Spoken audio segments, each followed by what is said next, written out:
I'm talking about everyone that lived and loved to make you possible. Okay? Period. Bloodline descendants. Direct line descendants. All right? But when we sit here and try to just base things on what we think we know, sometimes the actual truth is not the truth that you know. It could be a totally different story. And I've already, explained that before, but we have to think bigger. We have to be neutral. When it comes to certain energy, we have to take a neutral disposition for our benefit. Okay? For our benefit. But some people, they just feel righteous and wanting to cause prolonged torment to a spirit of what they believe they did in the living. I'm not talking about actual now. I'm talking about people who were not on the receiving end of certain abuses or crimes or whatever the case may be. They're going on what they've been told. All right? That's a slippery slope. All right? And I'm not here to say that you're wrong if you have a certain version of a truth about an individual in your family line. And there's really no way to know unless you get the divination, But if people don't, outside of divination, want to perpetuate what they've been told about someone, then that's your prerogative. I'm not here to bash you. I'm not here to say you're wrong. I'm just trying to give you something to think about. Okay? There are people honoring bloodline ancestors that aren't even bloodline ancestors. They just want them to be. Now, I've spoken on this before. I ain't going to say who it is, but I think some of you all already know. Okay? But there is someone that I know that I'm very close to who is convinced that they have Native American ancestors when not now one Native American has ever come through in my practice. Not one. There happens to be one, but they existed 350, 400 years ago. Okay? And they were on the white side of things, not the African side of things. You understand me? That 3% English that I might have, that I do have actually, English, British, they came around with the Native American back then. All right. These are many, many, many years ago. So there are still people in my family who are convinced that great grandfather such and such was a Native American or half Native American. All right. And so when they do their ancestral reverence, they're honoring a whole ass tribe of people that ain't got nothing to do with our bloodline. Okay. That's not something that you would see me do. First of all, I never felt compelled to do it. And now that I know who is in my DNA, who is in my blood, who I'm a representative of, who I belong to, I won't put them on my ancestral altar. Okay? But if that 1% individual shows up, I will. Because I always say to all my ancestors, known and unknown, seen and unseen, them who made me possible. Okay? How did they get into the family? I don't know. Can I assume it was a violent sexual assault? I can, just because of the history of the white man and how he got down over here. I can believe that. I could be wrong about that. They're going to have to tell me the truth when they're ready to tell me the truth.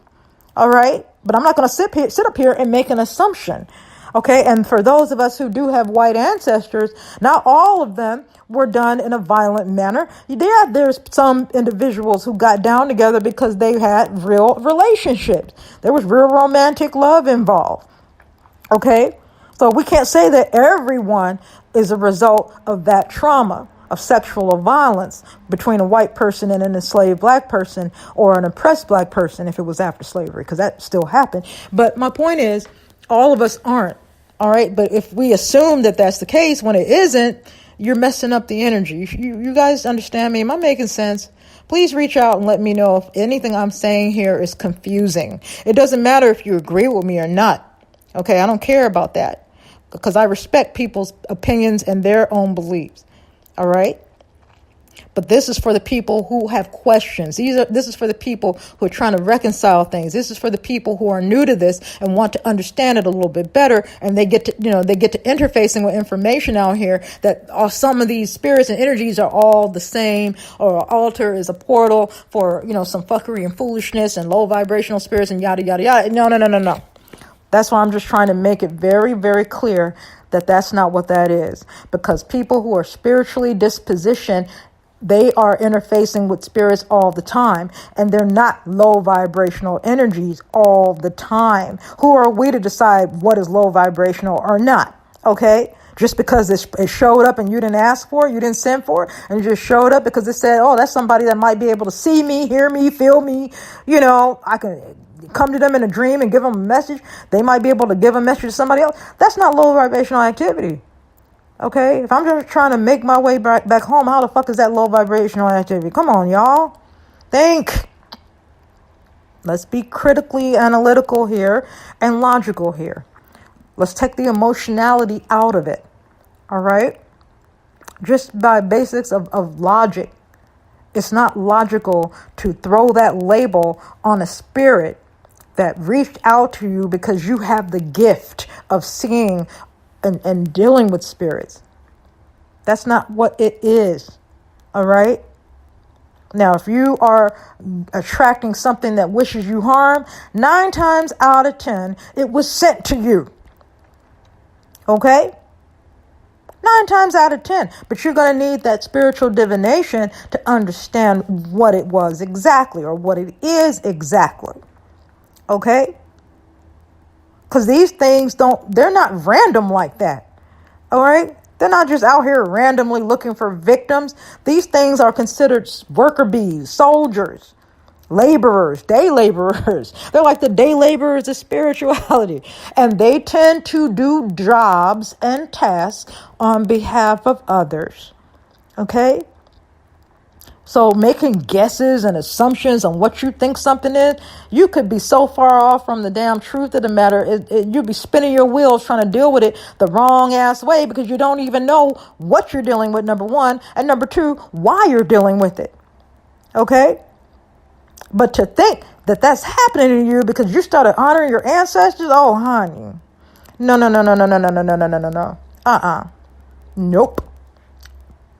Nope. Because I'm here to tell you, before I started honoring my ancestors, I had things that I could see, feel, deal with. You understand? And the thing that came to me that I had to bind and then turn around and use for my own intentions, that was sent. Okay? That was sent. I had somebody throw at me years ago. They sent something too. All right? That's just part of the process. All right? You have to learn exactly what you're dealing with in order to deal with it. You got to know, why are they here? Who sent you? You can't guess this shit. You got to use spiritual divination to find out. Okay? Coupled with your intuition and your discernment. All of those are tools for any good spiritualist or good conjurer. All right? Man, I'm on a damn soapbox today, Anna. But this is a thing near and dear to me. This is not a hobby for me. This is not a trend thing for me. This isn't just something that I jumped up and decided to do because it was sexy on the internet, social media streets. I've been doing this pretty much all my life. Okay? And I come from a family of dispositioned people. And this is the life we know. Some of us have turned our backs on it. Some of us have been neutral about it. And then you have a few of us who embraced it. Okay? And we come from an unbroken line of spiritually gifted individuals. All right? So, yeah, you don't have to believe me. You don't have to take anything I say seriously. I really don't care. I'm speaking my personal truth. All right. And I'm just trying to bring some clarity and some understanding about something that can be very confusing. If it's new to you and you're just learning, yes, it can be very confusing. And people that you talk to can make it even worse. Because again, people are speaking on what they know. Okay. They're speaking to what They know. And what I've seen on people who are in specific or certain specialized traditions, sometimes they're being fed bullshit. Why? Because a lot of times these individuals are naturally gifted, naturally dispositioned, but the people that they're learning under are not. Okay. And the people they're learning under, their godparents, they see this shit. They see this person as unique. They see this person as favored and gifted and all like that. And they're jealous. And they will intentionally withhold information or intentionally teach these gifted individuals the wrong things, right? Because they don't want them surpassing them. They want all the glory. They want all the accolades. They want all the, you know what I'm saying? So they will intentionally stunt an individual's growth for selfish, egotistical reasons. And this person doesn't know any better. So they start parroting what they've been taught, which is half truths for because they come and get readings from me. And this is how I know. This is how I know, because they come to me for reasons to fucking make sense out of some shit that they feel ain't making no sense at all. And it's a goddamn shame, because I'm always telling people, get with legit houses, get with legit, can I just say something? There are a lot of people out here who are being run raggedy by godparents and other elders in their houses, their spiritual elays, the mananzos, their circles, their pedestals, whatever. All right, in these ATRs. There's a lot of fucked up individuals out here. All right? And here I am telling people, research into this, study it. If you're going to do it, be legit about it. But then when I turn around and hear negative things, that's going on, it just makes me shake my goddamn head. It's like, man, it's not without its flaws. When you're dealing with human beings, trust me, everybody has fucking flaws. All right? So you have to rely on your ancestors and your own intuition and your discernment. Okay, because if I had jumped on certain initiation bandwagons and I was very reluctant to, and then over time it was shown or exposed to me that I dodged some goddamn bullets, because these people were not straight up, they were not righteous, they were not legit, they were not good teachers, they weren't teachers at all in some cases, they were very egotistical, very envious of people. Okay, they're initiating people they don't even fucking like into their houses just to turn around and do fuck shit with them because they don't like them. I mean, it's all kind of drama, nonsense, and bullshit out there. All right. But if you develop a good, strong relationship with your ancestors and soon to be ancestors, you can avoid that mess. You can avoid it. Okay. And it won't touch you. You won't be tarnished by the bullshit. You get to stay above the drama. All right? Instead of being right at the center of the bullshit. Okay? A lot of people are leaving African spiritualities because they dealt with the wrong individuals. That's why I always say, trust your ancestors first, y'all. Trust the ancestors. They will protect you. Okay? Oh, I said a lot. But my time is running out. This episode has been brought to you by mamaroo.com. That is where I give you intuitive card readings. I have over 30 years experience dealing with spirituality. I began reading in my teens. I am now 50, almost 51 years old, and I'm happy to say that my daughter, Sister Koya, Junior Juju, some of y'all know her as Junior Juju. That's what I call her sometimes. She is now available for readings as well. Check her out, mamaroo.com. Man, y'all, since I've added her to this site, man, it's been going on like gangbusters. Woo, I'm not complaining. I am not complaining, but I appreciate every single one of you who have been getting a booking with my youngest here, Sister Koya, getting readings with her. Blessings to everyone that supports me, supports her, and peace, love, and good juju to all of you.